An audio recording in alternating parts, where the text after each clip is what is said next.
네, 매주 수요일 이 시간은 ETF 전략 세워보는 시간입니다. 오늘 상승률 상위 종목들을 보자면은 금리 인상의 수혜주뿐만 아니라 상승률 상위 종목에는 ETF도 포함이 되어 있는데 거의 다 인버스 쪽이 거래소에서는 상승률 상위 종목을 차지하고 있습니다. ETF도 또 잘만 투자하면 수익률이 높을 수도 있는데 어떤 또 ETF에 투자를 해야 할지 도움 말씀 들어보겠습니다. 신한자산운용의 ETF 상품팀 박수민 부장 모셨습니다.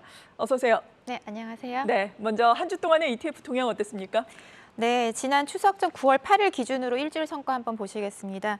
중국 태양광 기업에 투자하는 ETF가 7.3% 상승률을 기록을 했고요. 그 뒤를 이어서 신흥국주 하나인 멕시코 ETF가 좋은 성과를 나타냈습니다. 멕시코 같은 경우는 광물이라든지 석유의 비중이 그래도 유의미하게 나타나고 있기 때문에 최근에 어떤 소재라든지 에너지 쇼티지 상황 속에서 간간히 좋은 흐름 나타내고 있는 모습이고요. 그리고 중국 태양광뿐만 아니라 최근 신재생 에너지 투자 붐과 함께 신재생 에너지 관련 ETF들이 눈에 많이 띕니다.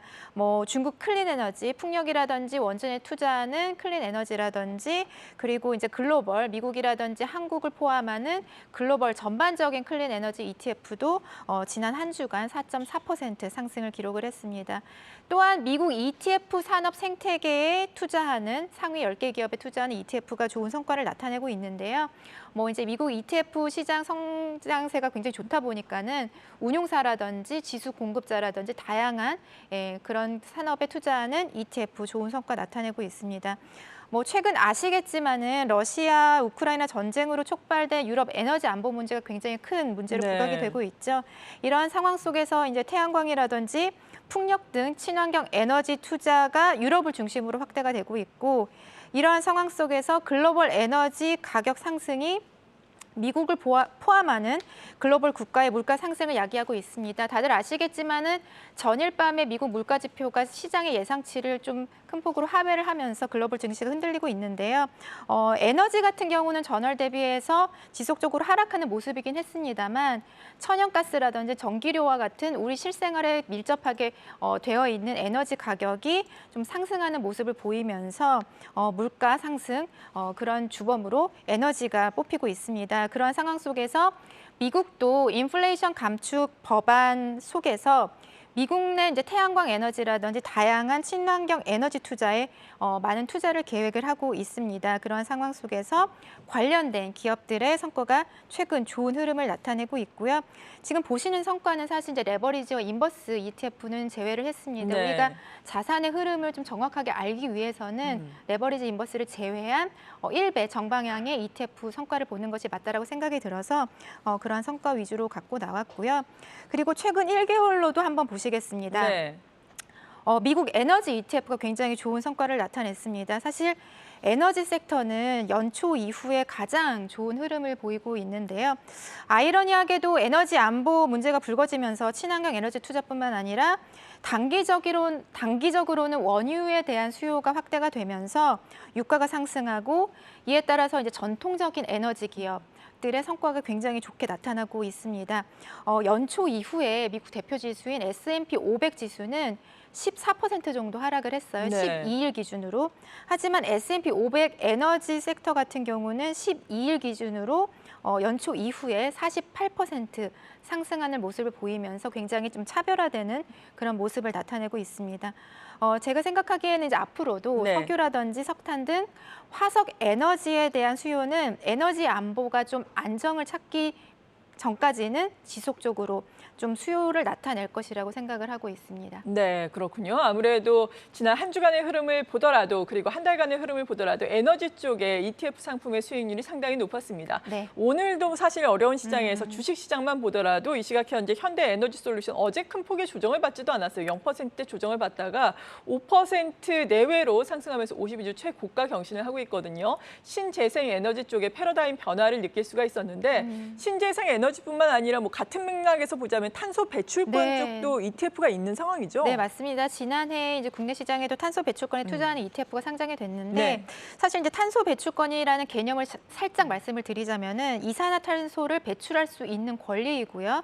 기업들은 이제 국가들에게 일정량의 탄소 배출권을 할당을 받고 그 할당량을 그 지키기 위해서는 시장에서 탄소 배출권이라는 그런 권리 자체를 사서 의무를 완료를 해야 되는데 이러한 할당량은 매년 정부가 공급량을 축소를 합니다. 그렇기 때문에 이제 탄소 배출권과 같은 경우에는 공급 측면에서는 가격 상승을 이끄는 그런 요인이 좀 작용을 하고 있다라고 보이고요. 네. 사실 이제 탄소 배출권이라 함은 탄소 중립의 어떤 목표를 달성하기 위해서 친환경 전환에 있어서 정책적으로는 가져가야 되는 그런 중요한 수단이기 때문에 앞으로도 좀 지속적으로 관심을 받을 것이라고 생각이 들고요. 최근 흐름 한번 보시겠습니다. 네. 최근 탄소 배출권의 대표격이라고 볼 수 있는 유럽 탄소 배출권이 사상 최고치를 달성한 이후에 좀 가격 조정이 크게 나타나고 있는데 러시아에서 이제 가스 공급 중단을 하면서 유럽 경기 우려가 좀 부각이 되는 상황 속에서 변동성을 키우고 있습니다. 다만 이제 최근 보여왔던 가격의 어떤 범위에 굉장히 하단에 머물러 있기 때문에 향후에 가스 공급의 우려가 좀 불식되고 유럽의 경기 위축 우려가 완화가 된다라면은 관심을 갖고 지켜봐도 좋을 만한 자산이 되지 않을까 그렇게 생각을 하고 있습니다. 네, 그러니까 탄소 배출권 ETF는 지금 매수를 서서히 시작해도 된다 이런 의견이신 거예요? 굉장히 이제 과거에 우리가 1년 동안에 보여왔던 가격 흐름의 하단에 머물러 있기 때문에 뭐 이제 가격 측면에서 네. 이제 우리가 흔히 말하는 주식에선 밸류에이션이 있듯이 탄소 배출권이라 하면 밸류에이션을 정확하게 측정하기는 힘든 자산이긴 합니다만은 어쨌든 과거의 역사적인 가격 하단에 머물러 있기 때문에 우리가 이제 뭐 경기라든지 매크로적인 환경을 판단한 후에 가격적인 측면에서는 좀 매력적이지 않나 그렇게 생각을 하고 있습니다. 네. 그리고 오늘의 화두는 또 인플레이션 네. 문제에 따라서 미국이 과연 이번 달에 기준금리를 어느 정도 올릴지가 네. 관건인데 네네. 이에 따라서 움직이는 것이 또 채권 시장이 되겠잖아요. 맞습니다. 국채 금리만 보더라도 2년 만기 국채 금리가 좀 올라가는 양상이 네네. 간밤에 나타났는데 네. 이렇게 국채 시장의 변동성에 따라서 움직이는 ETF도 있다고요. 맞습니다. 최근 이제 국내 ETF 시장에서도 굉장히 화두가 되는 부분이 채권 ETF예요. 다양한 채권 ETF들이 국내 시장에 상장이 되고 있고, 그래서 오늘은 제가 이제 ETF 종류별로 어떻게 접근하시면 좋을지 좀 말씀을 간략하게 드리고 싶은데요. 네. 말씀하셨다시피 이제 그 채권에는 듀레이션이라는 개념이 있습니다. 금리에 따라서 채권 가격이 얼마만큼 민감하게 움직이느냐, 듀레이션을 보시고 그 채권 투자를 하셔야 되는데 듀레이션이 짧을수록 금리에 덜 민감하고 듀레이션이 길수록 금리 변동에 가격이 민감하게 반응을 합니다. 그렇기 때문에 최근과 같이 금리가 좀 많이 상승을 하고 또 너무 상승을 많이 했기 때문에 하락을 예상하신다면은 이런 어떤 그 채권별로 듀레이션, 뭐 3년, 10년 국채 관련된 ETF들이 상장이 되어 있거든요. 그러한 어떤 투자자분들의 금리에 대한 예측을 활용하실 수 있는 ETF들이 많이 상장이 되어 있기 때문에 네.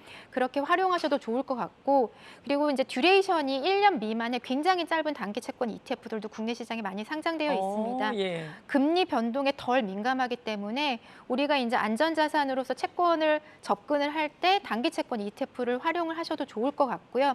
그리고 최근과 같이 증시가 불안한 시기에서 현금 보유에 대한 니즈도 있으실 것 같아요. 그만큼 듀레이션이 짧은 채권 ETF 같은 경우는 현금 대용으로도 투자 수단이 좀 충분하게 활용될 수 있기 때문에 단기 채권 ETF는 또 그러한 측면에서 접근하셔도 좋을 것 같습니다. 네. 하지만 뭐 현금 대용으로 활용할 수 있다라고 말씀을 하셨는데 네. 단기채 ETF 같은 경우는 기대 수익률은 그럼 좀 낮을 수 있겠네요. 네, 낮을 수 있죠. 주식과는 확실히 다른 성격의 자산이고요. 우리가 지금과 같이 사실 현금을 들고 있으면 네. 물가 상승이 된다라면은 현금의 가치도 떨어지거든요. 그만큼 이제 물가 상승 시기에서는 얼마만큼의 어떤 쿠폰, 이자 수익률도 기대할 수 있고 가격 상승도 조금은 예측할 수 있는 듀레이션이 짧은 단기 채권 ETF가 현금보다는 조금 더 활용도가 높지 않을까 그렇게 생각하고 있습니다. 네, 상장되어 있는 또 채권 관련한 ETF까지 알아봤습니다. ETF 투자 전략 들어봤습니다. 신한자산운용 ETF 상품팀의 박수민 부장이었습니다. 고맙습니다. 감사합니다.